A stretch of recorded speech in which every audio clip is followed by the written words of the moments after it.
नमस्कार मेरे भाई, अगर आप एनटीपीसी का एग्जाम देने जा रहे हैं तो ये वीडियो आपके लिए रहने वाली है बेहद खास।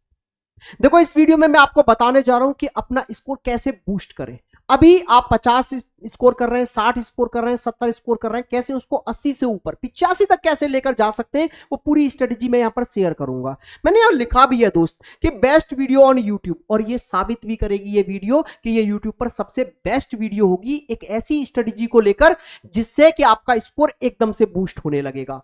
अगर आप मेरे भाई अभी मॉक नहीं लगा रहे हैं तो देखो आप बहुत देर कर दे रहे हैं।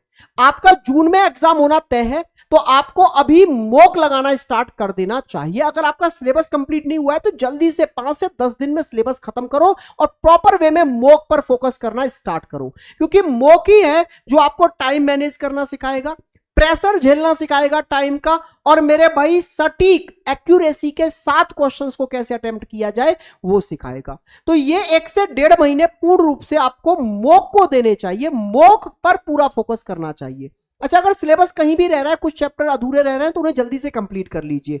अगर रीजनिंग में कुछ चैप्टर आपके रह गए तो इसी चैनल पर, अगर आप प्लेलिस्ट में जाएंगे भरत सर रीजनिंग वाले चैनल पर ही, तो एक संकल्प सीरीज नाम की मैंने सीरीज चलाई थी जिसमें मैंने कंप्लीट रीजनिंग आपको फ्री पढ़ाया है। पूरे 21 चैप्टर जो आपके एनटीपीसी में आने वाले हैं वो मैंने यहां पर सारे कराए हैं। आप प्लेलिस्ट से जाकर जो भी आपका चैप्टर अधूरा रह गया उसे कवर कर सकते हैं। चैनल से जुड़ जाइए। मैं यहां पर मेरे भाई रीजनिंग के मॉक भी लेके आने वाला हूं। मंडे से यहां पर हम मॉक स्टार्ट कर देंगे जिसमें प्रत्येक दिन हम 30 क्वेश्चन करेंगे, जिसमें हम सीखेंगे कैसे अटेम्प्ट किया जाए, किस क्वेश्चन को पहले अटेम्प्ट किया जाए, किसको स्केप किया जाए, कितना टाइम दिया जाए और बेस्ट अप्रोच। तो चैनल से आप जुड़ जाइएगा मेरे भाई। अब बात करते हैं सर कि मॉक हम जो दे रहे हैं उसमें बहुत कम स्कोर आ रहा है सर हमारा, सर 50 ही आ पा रहा है, सर 60 ही आ पा रहा है, कैसे लेके जाएं 80 प्लस। क्योंकि देखो 80 तो हमें स्कोर करना होगा क्योंकि कंपटीशन इतना ज्यादा है, मेरिट इतनी ऊपर लगने लग रही है, तो यहां हमें 80 करना ही पड़ेगा मॉक में, तभी एग्जाम हॉल में लगभग 75 या 80 के समथिंग हम कर पाएंगे और सिलेक्शन सुनिश्चित होगा। तो सर कैसे बढ़ाएं? तो सबसे पहले तो आप अपने आप को टारगेट दो, टारगेट सेट कर लो मेरे भाई कि किस सब्जेक्ट में मुझे कितना स्कोर करना है। आइए देखो, पैटर्न आपके एग्जाम का ये है। अब इसमें आपको पता है जनरल नॉलेज के 40 क्वेश्चन आने, मैथ के 30, रीजनिंग के 30। अब अपना टारगेट सेट करो कि मुझे मॉक में कितना स्कोर करना है किस सब्जेक्ट में। तो देखो भैया, रीजनिंग में आपको 30 में से 30 टारगेट सेट करना होगा। 30 में से 30 टारगेट। अब आप कहेंगे सर 30 में से 30 कैसे आ जाएंगे? एक आध दो गलत हो जाएगा, वो मुझे भी पता है, लेकिन टारगेट सेट करो, अपने आप को टारगेट देके चलो पूरे में से पूरे करने का। अब टारगेट या 20-25 का दोगे, 2-4 वैसे गलत हो जाएंगे, क्या ही सिलेक्शन होगा भाई। टारगेट रीजनिंग में पूरे में से पूरे का कंप्लीट 30 में से 30 का देकर चलो। मैथ्स में टारगेट आप 28 का देके चलो, 1-2 की गुंजाइश रखो और 1-2 और गलत हो सकते हैं। वैसे ही ऐसे सब्जेक्ट है मैथ और रीजनिंग जिसमें से पूरे भी कवर किए जा सकते हैं इजीली, लेकिन कोई बात नहीं, हम मैथ में 28 टारगेट देकर चल रहे हैं। अच्छा, जीएस में आप 25 से 30 के बीच का टारगेट देकर चलो, ये टारगेट सेट कर लो। बात करें टाइम की तो देखो, टाइम का यहां कोई खास प्रेशर है नहीं क्योंकि हमारे पास भरपूर टाइम है। 100 क्वेश्चन करने 90 मिनट है, कोई टाइम का ऐसा इश्यू यहां पर नहीं आने वाला है। खूब भरपूर टाइम आप दे सकते हो। जैसे मैथ के 30 क्वेश्चन है, आप आराम से 35 मिनट दो, कोई दिक्कत नहीं है। रीजनिंग के 30 क्वेश्चन है, आप 30 मिनट भी दे लो, कोई दिक्कत नहीं है, कोई प्रेशर में मत आओ। कितने मिनट हो गए तो आप बोलेंगे सर ये 65 मिनट हो गए, फिर भी 25 मिनट बचे और उसमें जीएस आसानी से कवर कर लोगे। मैं तो ये कह रहा हूं 5 मिनट और लग जाए यहां कहीं तो भी डरने की जरूरत नहीं है, क्योंकि अगर आपकी स्पीड पढ़ने की अच्छी है तो आप 20 मिनट में ही जीएस के 40 क्वेश्चन अटेम्प्ट कर सकते हैं। तो देखो, टाइम का ऐसा बड़ा इशू इस एग्जाम में नहीं है कि टाइम मैनेजमेंट पर बहुत फोकस करना है। सर टाइम प्रॉपर है, 1.5 घंटा है, 100 ही क्वेश्चन है, इजीली कर सकते हैं। अब इसका एक फायदा और उठाना है आपको, एक्यूरेसी सही रखनी है अपनी। ये नहीं कि सर जल्दी जल्दी में गलती कर दी, जल्दबाजी तो यहां मचानी नहीं है, टाइम बहुत है, तो आराम से अपनी एक्यूरेसी पे वर्क करो। क्योंकि 2-4 क्वेश्चन ऐसे कर बैठते हो आप जो सिली मिस्टेक में जल्दी जल्दी में गलत हो गए, तो वो जल्दबाजी मत मचाओ, टाइम प्रॉपर है। तो यहां एक्यूरेसी आपकी परफेक्ट होनी चाहिए, जो क्वेश्चन आता है और जो क्वेश्चन आप कर रहे हो वो गलत नहीं होना चाहिए। अब बात करते हैं सर हमारा स्कोर कम आ रहा है, उसे बढ़ाएं कैसे। तो आज ही मार्केट जाओ और एक बेस्ट सी, अच्छी सी, प्यारी सी नोटबुक खरीदो, नोटबुक ले आओ और उस नोटबुक से आपका स्कोर बढ़ेगा ये काम अगर आपने अगले 10 दिन कर लिया ना बस, तो 11वें दिन से आपको अपने स्कोर में अच्छा खासा बूस्ट देखने को मिलेगा। और मैं वादा करता हूं 1 महीने कर लिया ना तो आप सब लोग 80+ पर पहुंच जाओगे। तरीका क्या है करने का? जैसे आपने देखा मैथ के कितने क्वेश्चन आ रहे हैं भाई, हमने बोला सर मैथ्स के 30 क्वेश्चन आ रहे हैं। रीजनिंग के कितने आ रहे हैं सर? रीजनिंग के भी 30 हैं। जीके के कितने हैं सर? ये 40 हैं। अभी मान लेते हैं कि आप बहुत परफेक्ट बच्चे नहीं हैं, अभी आप मोक लगाने बैठ रहे हैं और आपके मैथ में अभी मान लेते हैं 20 ही सही हो रहे हैं, 20 सही हो रहे हैं, 10 गलत हो रहे हैं। रीजनिंग में मान लेते हैं आपके मेरे भाई वही 20-25 सही हो रहे हैं और 10 से 5 आपके गलत हो जा रहे हैं। जीएस में भी आपका यही मान लेते हैं 20-20 का कि 20 गलत हो रहे हैं सर, 20 सही हो रहे हैं। ठीक है, देखो अब कोई ये कहेगा कि सर मेरे तो 10 ही आ रहे हैं, तो उसके लिए तो कोई स्ट्रेटेजी बनी ही नहीं है इस दुनिया में कि उसको स्कोर बढ़ाया जा सके। स्कोर उसका बढ़ सकता है जो अभी कहां पर है, मीडियम लेवल में, मतलब लगभग 50 नंबर तो स्कोर कर रहा है वो, 100 में से 50% पे तो है, उसे भी बढ़ा सकते हैं हम। 60 वाला और अच्छे से बढ़ सकता है, 70 वाले को थोड़ा सा बढ़ाना है बस। आइए तो फिर आइए जरा देखते हैं मेरे भाई। तो अब आपको क्या करना है, ये जो सही हो गए ना इन पर फोकस करना ही नहीं है बस सर। जो सही हुए वो आगे भी सही होंगे। क्यों? क्योंकि आपको वो कॉन्सेप्ट बहुत अच्छे से आते हैं। सारा गेम है जो गलत हो रहे हैं उनका। आप क्या करते हो ना, आप मोक को डस्टबिन की तरह यूज करते हो। लगा दिया, नंबर देख लिए, अच्छे आए खुश, नहीं आए खत्म। ये अगला मोक ओपन किया, अगला दिया, डस्टबिन की तरह खत्म। कहने का मतलब है कि आप मोक लगा रहे हैं 50-50, 60-60 मोक, कंपनी मोक जितने दे रही है सारे लगा रहे हो, लेकिन स्कोर नहीं बढ़ पा रहा। रीजन क्या है? आपने उन मोकों का फायदा ही नहीं उठाया। फायदा कैसे उठाया जाता है? फायदा उठाया जाता है गलत क्वेश्चनों से। अब आपके मान लो जो मैथ में 10 क्वेश्चन गलत हुए, वो ढूंढो किस चैप्टर के हैं। तो इतनी तो उम्मीद है मुझे, जब आपने सिलेबस कंप्लीट किया है तो पहचान लोगे किस चैप्टर के। इन 10 के 10 क्वेश्चन को ले जाके अपनी नोटबुक में लिखो। 10 के 10 क्वेश्चनों को चैप्टर वाइज पहचान के लिखो, अलग अलग चैप्टर का नाम डाल के। कोई प्रॉफिट लॉस का था तो उसे प्रॉफिट लॉस में लिखो, क्योंकि ये काम डेली मोक पे करना है। आज 2 क्वेश्चन गलत हुए मान लो, आज 10 क्वेश्चन गलत हुए, आज 1 हुआ या कुछ भी हुआ, जो भी गलत हो रहा है, जिस चैप्टर का गलत हो रहा है ना, नोटबुक में ले जाके उसी चैप्टर में उस क्वेश्चन को नोट कर दो। ठीक है, और फिर उसका कॉन्सेप्ट उसकी साइड में ऐसे ऐसे एक बॉक्स बना के उसका कॉन्सेप्ट लिख दो पूरा, कि ये टाइप का कॉन्सेप्ट ये है। ठीक है भाई, मान लो आज आपने पहला मोक दिया और आपके मैथ्स में 10 क्वेश्चन गलत हुए, तो उन 10 के 10 क्वेश्चनों को नोट करो जिस जिस चैप्टर के हैं, और उसका जो भी कॉन्सेप्ट है जिस टाइप का है। जैसे मान लो आपने प्रॉफिट लॉस का क्वेश्चन गलत कर दिया और उसमें बेईमान दुकानदार वाला हो गया गलत, तो उसे क्वेश्चन लिखो और बेईमान दुकानदार वाला पूरा कॉन्सेप्ट वहां पर लिख लो शॉर्ट में। समझे बात को? ऐसे ही रीजनिंग में मान लो आपके जो क्वेश्चन गलत हुए, कोडिंग डिकोडिंग के गलत हुए, मान लो कोडिंग डिकोडिंग के 3 क्वेश्चन आए, आपने 2 सही कर दिए, 1 गलत हो गया, तो वही एक जो गलत हुआ है ना, उसे ले जाके नोटबुक में कोडिंग डिकोडिंग वाले चैप्टर में नोट कर लो। ऐसे ही जीएस में जो जो आपके सही हुए बहुत बढ़िया है, जो गलत है वो किस किस टॉपिक से गलत हुए वो टॉपिक नोट करो। ठीक है, और उस टॉपिक से रिलेटेड स्टडी स्टार्ट कर दो जनरल नॉलेज में। अब क्या करोगे, अगली बार जब मोक दोगे नेक्स्ट डे, एक दिन में एक ही मोक लगाओ, बाकी सर बाकी अपनी स्टडी कंटिन्यू, रिवीजन कंटिन्यू रखो दोस्तों। ठीक है, अब आपको क्या करना है, अगले दिन जब मोक दो ना, तो अगले दिन मोक देने से पहले ये मैथ के 10 क्वेश्चन, ये रीजनिंग में जो क्वेश्चन गलत हुए वो, उन पर पूरा फोकस करके पहले पढ़कर फिर मोक देने बैठो। क्योंकि अगर आप एक सही कंपनी के मोक दे रहे हैं ना, तो वो एग्जाम को एनालाइज करके मोक बना रही होगी, और एग्जाम को एनालाइज करके मोक बना रही होगी तो हर मोक में लगभग जो इंपोर्टेंट टॉपिक है उनका वेटेज सेम रख रही होगी कंपनी। जैसे मैं रीजनिंग में बताऊं, रीजनिंग में अगर मैं रेलवे की बात करूं तो 5 चैप्टर ऐसे हैं मेरे भाई जो मोस्ट इंपोर्टेंट है। अगर आपके 30 क्वेश्चन आने हैं ना, तो उसमें से 15 से ज्यादा क्वेश्चन इन 5 चैप्टरों से ही आएंगे। तो अगर आप सटीक मोक दे रहे हो तो इन 5 चैप्टरों से, हर चैप्टर से 3-3, 4-4 क्वेश्चन दिख रहे होंगे। जैसे अगर मैं बात करूं कौन कौन से इंपोर्टेंट है रीजनिंग के, मैं बता दे रहा हूं आपको। जैसे मेरे भाई यहां पर आपका कोडिंग डिकोडिंग मोस्ट इंपोर्टेंट है, मैं स्टार लगा दे रहा हूं। ठीक है, नंबर सीरीज, और इसी में जोड़ दे रहा हूं मैं अल्फाबेट सीरीज, ये दोनों मिलाकर मोस्ट इंपोर्टेंट हो जाते हैं। अगली बात करें हम लोग, एनालॉजी मोस्ट इंपोर्टेंट चैप्टर है, और क्लासिफिकेशन जिसको ऑड वन आउट कहते हैं ये भी मोस्ट इंपोर्टेंट चैप्टर है, और एक सिटिंग अरेंजमेंट।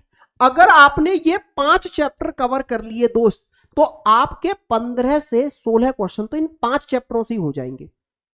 तो एक डायरी जो आपने नोटबुक लगाई है उसमें ये 5 इंपोर्टेंट चैप्टर और नोट कर लो कि कुछ भी हो, इनके जो क्वेश्चन मुझसे गलत हो रहे हैं इन्हें तो हर हाल में मैं बहुत अच्छे से करूंगा कवर। अच्छा देखो, मैंने टेलीग्राम की लिंक भी दी है, इसमें मैं डेली इन 5 चैप्टरों के 40 क्वेश्चन डालता हूं, 40 क्वेश्चन इन्हीं 5 चैप्टरों के, क्योंकि मुझे पता है इसका वेटेज सबसे ज्यादा है, 15 से ज्यादा क्वेश्चन आने। मैं प्रत्येक दिन 40 क्वेश्चन डालता हूं विद सॉल्यूशन। तो आप टेलीग्राम से जुड़ जाइए, और वहां मैंने ना मैथ्स रीजनिंग का पूरा वो भी डाल रखा है, पूरा डेटा चैप्टर वाइज, हर चैप्टर के 100 क्वेश्चन। तो अगर आपको लग रहा है कोई चैप्टर मेरा कमजोर है, तो पहले आप वहां से जाके उन सीट्स को लगा लो, कवर कर लो, और फिर उसमें अपने आप स्कोर बढ़ने लगेगा। तो आपको इंपोर्टेंट पता होने चाहिए टॉपिक भाई। तो ये मैंने रीजनिंग में बता दिया, ऐसे ही मैं मैथ्स में भी कुछ आपको बता दे रहा हूं, जैसे ratio and proportion most important है। अच्छा देखो, रेलवे का फेवरेट चैप्टर है मैथ्स में क्या, एवरेज, ये भी बहुत ज्यादा स्कोर करता है। नंबर सिस्टम जो है आपका ये भी इंपोर्टेंट है, यहां पर एलसीएम एचसीएफ भी इंपोर्टेंट है, और आपका परसेंटेज भी इंपोर्टेंट है। ये 4-5 टॉपिक ऐसे हैं जो मोस्ट इंपोर्टेंट है। इनमें अगर कोई दिक्कत आ रही है तो बार बार रिवीजन करो भाई इनका। अब आइए जी लौटिए, तो आपने ये जो बनाया है ना, इसके साथ साथ एक इसी नोटबुक के पहले पेज पर आपको क्या बनानी है, एक टेबल बनानी है। एक टेबल जिसमें क्या करना है, मैथ लिखना है, रीजनिंग लिखना है, और जीके लिखना है, और इसके प्रत्येक के 2 कॉलम बनाने हैं। 2 कॉलम कौन कौन से, right question, wrong question, right question, wrong question, right question, wrong question. मतलब आज मेरे मैथ में कितने सही हुए, कितने गलत हुए, कितने रीजनिंग में सही हुए, कितने गलत हुए, कितने सही हुए, कितने गलत हुए, विद स्कोर। ठीक है भाई, स्कोर भी लिख के चलना है फाइनली। ऐसे ही अगले दिन का टारगेट यहां लिखना है, जो आया उससे अगले दिन का यहां लिखना है, ये डेली लिखना है, और अपने आप में कितना इंप्रूवमेंट होना है वो डेली नोट करते हुए चलना है इस चीज को डेली। मैंने बोला है मोक को डस्टबिन नहीं बनाना होता कि मोक दिया किस्सा खत्म, मोक देने के बाद का असली काम होता है। पहले तो उसकी हर एक चीज यहां लिखनी है आपको, जिससे कि आप कल कंपैरिजन कर पाए, परसों कंपैरिजन कर पाए, उससे अगले 10 दिन बाद कंपैरिजन कर पाए कि पिछले 10 दिनों में मैंने क्या क्या चीजें सुधार ली है मेरी। ठीक है, तो ये अपनी नोटबुक के पहले ही पेज पर टेबल बना लेनी है। और ये काम सबसे ज्यादा इंपॉर्टेंट है, ये वाला काम, ये वाला काम। ठीक है, अगर ये काम नहीं किया तो आपके मोक देने का कोई फायदा नहीं है, ना स्कोर बढ़ेगा, स्कोर यहीं से बढ़ेगा।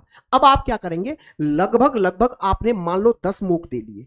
अब 10 मोक में मान लो हर डे आपके 5-5, 10-10, मान लेते हैं 5-5, 10-10 क्वेश्चन गलत होते रहे, एवरेजन मान लेते हैं कि आपके 70 क्वेश्चन गलत हो गए मैथ में, तो अब 70 क्वेश्चनों का एक डेटा आपके पास तैयार है। ठीक है, ऐसी रीजनिंग में मान लेते हैं 70 क्वेश्चन गलत हो गए, इनका डेटा आपके पास में तैयार है। अब अगला मॉक जो आप देंगे 11वां 12वां, वो जब इनका रिवीजन करके आप दे रहे होंगे ना दोस्त, तो उसमें फिर आपके ये टाइप के क्वेश्चंस या इन चैप्टरों से आने वाले क्वेश्चन गलत नहीं होंगे। क्यों, क्योंकि आपने इनको कई बार एनालाइज किया, कई बार इनके कॉन्सेप्ट जो शॉर्ट में लिखे थे उनको पढ़ा, और ये क्वेश्चन बार बार जब आपकी नजरों से गुजरे तो ये अब आगे आपसे गलत नहीं होंगे। आप लोग गलती क्या करते हो, आप एनालाइज नहीं करते, आपने दिया क्वेश्चन गलत हो गया, हो जान दो, अगला मूक देंगे, अगला मूक देंगे, उससे कुछ सुधरने वाला नहीं है। जो क्वेश्चन आज गलत हो रहा है वो कल भी गलत हो रहा है, परसों भी गलत हो रहा है, रोज गलत हो रहा है, कोई फायदा नहीं है। तो ये नोटबुक बनाओ, इकलौता यही तरीका है भाई जो आपके स्कोर को बूस्ट कर सकता है दोस्त। जो गलतियां हो रही हैं उनको नोट करो, उनसे रिलेटेड कॉन्सेप्ट शॉर्ट में लिख लो उसी क्वेश्चन के सामने। ठीक है, और फिर उसको बार बार रिवाइज करो। ऐसे ही जनरल नॉलेज, जनरल नॉलेज में स्कोर बढ़ाना देखो एक आर्ट है दोस्त, एक आर्ट है। आर्ट क्या है कि आप जब मोक देंगे ना तो उसमें किस किस पॉइंट से बहुत अच्छे क्वेश्चन पूछे जा रहे हैं। देखो सारा डिपेंड करता है, आप एक अच्छी कंपनी से मोक दें। बहुत सारी मार्केट में बढ़िया कंपनियां हैं जो मोक बना रही हैं बेहतर तरीके से, और एकदम एग्जाम ओरिएंटेड मोक बना रही हैं। ऐसा नहीं कि बहुत हाई लेवल है या बहुत लो लेवल है, पूरा एनालाइज करती हैं और फिर मोक बनाती हैं। तो आप एक बढ़िया कंपनी का मोक ही दें, तो वहां पर क्या होगा, वो प्रीवियस ईयर को देखते हुए उसका डेटा तैयार करते हैं। तो जब आप मॉक देंगे ना 10-20, तो आपको समझ में आने लगेगा कि किस टॉपिक से बार बार क्वेश्चन रिपीट हो रहे हैं। जैसे यहां से आपको पता चलेगा कि करंट अफेयर के क्वेश्चन किस लेवल के आ रहे हैं, या फिर आपके स्टैटिक जीके के क्वेश्चन कैसे आ रहे हैं, साइंस के क्वेश्चन कितने आ रहे हैं, या फिर हिस्ट्री पॉलिटी ज्योग्राफी में से किसका वेटेज कितना आ रहा है, उसके हिसाब से आप तैयार करो। मान लो करंट अफेयर हर शिफ्ट में अच्छा खासा हर मॉक में पूछा रहा, करंट अफेयर में फोकस रखो। अगर स्टैटिक जीके के कोई सा पॉइंट आपको याद नहीं आ रहा, जैसे टेंपल याद नहीं है, तो टेंपल को नोट करो अपनी बुक में और टेंपल याद करो। फिर मान लो आज मैंने मॉक दिया और आज मेरे से टेंपल का क्वेश्चन गलत हो गया, तो अब मेरा काम क्या होगा, टेंपल नोट करूंगा और पूरा टेंपल वाला टॉपिक इस नोटबुक में नोट करूंगा और टेंपल याद कर लूंगा आज। तो मेरे मॉक के एक क्वेश्चन गलत होने से मेरा एक पूरा टॉपिक कवर हो गया। जैसे मान लो मेरे को राजघराने वगैरह जो आते हैं स्टैटिक में वो याद नहीं है, मेरा क्वेश्चन आया गलत हो गया, तो मैं क्या करूंगा, आज मैं वो पूरा राजघराने का नोट बनाऊंगा और उसको पूरा पढ़ूंगा। YouTube पर मिल जाते हैं सारे टॉपिक, जो भी टॉपिक का गलत हो गया उस पूरे टॉपिक को नोट कर लो इस नोटबुक में। ये नोटबुक ही है दोस्त जो अब अगले 1 से 1.5 महीने आपका काम करने जा रही है। अब आपके सारे नोट्स बनाए हुए एक तरफ और ये नोटबुक एक तरफ, क्योंकि जो आपसे सही हो रहे हैं वो आपको बार बार रिवीजन करने की या बार बार देखने की जरूरत नहीं है। अब आपकी ये जो नोटबुक बनेगी ना, ये आपके डाउट्स की नोटबुक बनेगी, जो आपसे गलत हो रहे हैं या जो आपको आते नहीं है। तो प्लीज ये तरीका अपनाओ, नोटबुक बनाओ, नोट करते जाओ और 10 दिन बाद, और नोट करना ही नहीं है सिर्फ, जब अगले दिन मॉक दो तो जो नोट कर रखा है इस नोटबुक में उसका रिवीजन करके मॉक दो। तो 10 दिन बाद आप देखना आपका स्कोर कितना आ रहा है। अभी आप इसके कमेंट बॉक्स में लिख कर जाओ कि सर मेरा मॉक में अभी प्रेजेंट में इतना स्कोर है, और अगर टाइम रहे तो 10 दिन बाद आके इसी में कमेंट पर दोबारा अपने पर ही रिप्लाई करना कि आज मैंने 10 दिन बाद इतने से इतना बढ़ा लिया। वादा है आपसे मेरे भाई, अगर 1 महीने ऐसे कर लिया ना तो आपके अगर 50-60 भी नंबर आ रहे हैं ना तो 80 से ऊपर जाने लगेंगे। ये मेरा वादा है आपसे, ये वादा है, करके देखो। और अगर आप अभी भी मॉक नहीं दे रहे ना भाई तो फिर बहुत लेट हो जाएगा, ये सटीक टाइम है। अच्छा, रीजनिंग की अगर मैं बात करूं तो रीजनिंग के मैं मॉक लेकर आ रहा हूं यूट्यूब चैनल पर। मैं ऐसा किया करूंगा, वही मॉक टेलीग्राम चैनल पर डाल दिया करूंगा, आप लगाया करेंगे, मैं उसको एनालाइज कराया करूंगा पूरा मॉक, कैसे करना होता है, कौन से क्वेश्चन को पहले स्केप करना होता है, कौन से को पहली नजर में करना होता है, ये भी एक आर्ट है। तो वो हम प्रॉपर वे में 30 बेस्ट क्वेश्चन, आपको पता है अगर आप मेरे से पढ़े हैं तो आपको एक चीज जरूर पता होगी कि क्वालिटी जो होती है कंटेंट की वो लाजवाब मिलेगी आपको यहां पर। तो मैं पूरा 30 क्वेश्चन का ऐसा मॉक लेकर आया करूंगा जो हूबहू एग्जाम में छपेगा आपका। 30 में से 30 की गारंटी लेते हैं। तो हम मेरे भाई ट्यूसडे से, आने वाला जो ट्यूसडे है उससे स्टार्ट करने जा रहे हैं आपका रीजनिंग का मॉक, आपके इसी चैनल पर भारत सर रीजनिंग पर, शाम को 7 से 8। तो आप उस मॉक में जरूर जुड़िएगा। बाकी जो मैंने टिप्स आपको दी हैं उनको फॉलो कर लो। नोटबुक नहीं, वो आपकी रामबाण बुक होने जा रही है। लाइए आज ही मार्केट से, उस पर काम करना स्टार्ट करिए। पहला पेज किसके लिए बनाना है? एनालाइज के लिए। डेली किस सब्जेक्ट में कितने गलत हुए, कितने सही हुए, आज का टोटल स्कोर क्या रहा, सब्जेक्ट वाइज स्कोर क्या रहा, ये सब नोट करिएगा पहले पेज पर, ठीक है। बाकी फिर सब्जेक्ट उसमें 3 डिवाइड कर दीजिए, रीजनिंग का सेगमेंट, मैथ का और जनरल नॉलेज का, ठीक है। मैथ में जो गलत होते जा रहे हैं उनको नोट करते जाओ और शॉर्ट में उनके सामने बॉक्स में उस टाइप का कॉन्सेप्ट लिख लो। रीजनिंग में जो गलत होते जा रहे हैं उनको नोट करते जाओ, ठीक है। खासकर coding, decoding, number series, analogy और क्लासिफिकेशन के क्वेश्चन, क्योंकि दोस्त ये तो नोट करने ही है, क्योंकि उन पैटर्नों को आप एग्जाम से पहले देख के जाएंगे तो वो इजीली क्वेश्चन एग्जाम में क्रैक हो जाएंगे, ठीक है। जीएस में भी सेम करना है। मान लो आज किसी भी टॉपिक का गलत हो गया, जैसे आप नदी का क्वेश्चन कर रहे थे, ज्योग्राफी में आया गलत हो गया, तो नदी तंत्र पूरा नोट करो अच्छे से, ठीक है।